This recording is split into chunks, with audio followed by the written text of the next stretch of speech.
Le tarier des prés, le milan noir ou encore le gravelot. Des oiseaux que vous n'avez sans doute jamais observés. Et pour cause. Ils avaient complètement disparu de la région. Mais bonne nouvelle, selon le groupe ornithologique du Nord, ces espèces réapparaissent petit à petit. Il y a différents facteurs pourquoi elles reviennent. Vous avez des espèces qui sont dans d'autres régions qui sont en très bonne santé, qui ont bénéficié de mesures de conservation suffisantes et qui permettent, en tout cas, la population peut s'étendre. Et donc elles reviennent chez nous. Un retour encore très fragile, à l'image donc du tarier des prés, un petit passereau qui niche au sol dans les prairies et inscrit en violet par le GON sur sa liste de suivi des espèces. On voit bien que le statut s'était clairement éteint. L'espèce était éteinte. Et ça, c'était en 2016. Et ensuite, on a retrouvé quelques individus après, d'oiseaux nicheurs, dans la vallée de la Slack, la vallée de la Sambre. Et maintenant, on n'en a plus uniquement que dans la vallée de la Slack. À peine réapparu et déjà en régression.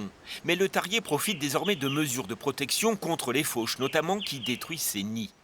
Autre exemple, ici dans le marais de Paluel, l'évolution du milieu a remplacé une espèce par une autre. Les roselières se sont embroussaillées, le buteur étoilé a disparu, mais ça a très probablement bénéficié en tout cas aux blond josselin qui apprécient en tout cas les milieux avec beaucoup de végétation.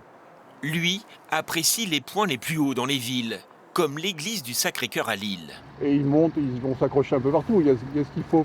Moment furtif d'observation hier d'un faucon pèlerin installé dans son nichoir à 40 mètres de hauteur. Un rapace exceptionnel, le plus rapide au monde, mais qui revient de loin. Pour la région Nord-Pas-de-Calais, on est sur, en 2022, à 30 couples nicheurs. En 1960, il n'y avait rien.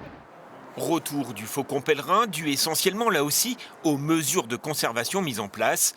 Elles devront être étendues à beaucoup d'autres espèces car ces bonnes nouvelles contrastent avec une triste réalité. La chute continue des populations d'oiseaux dans la région.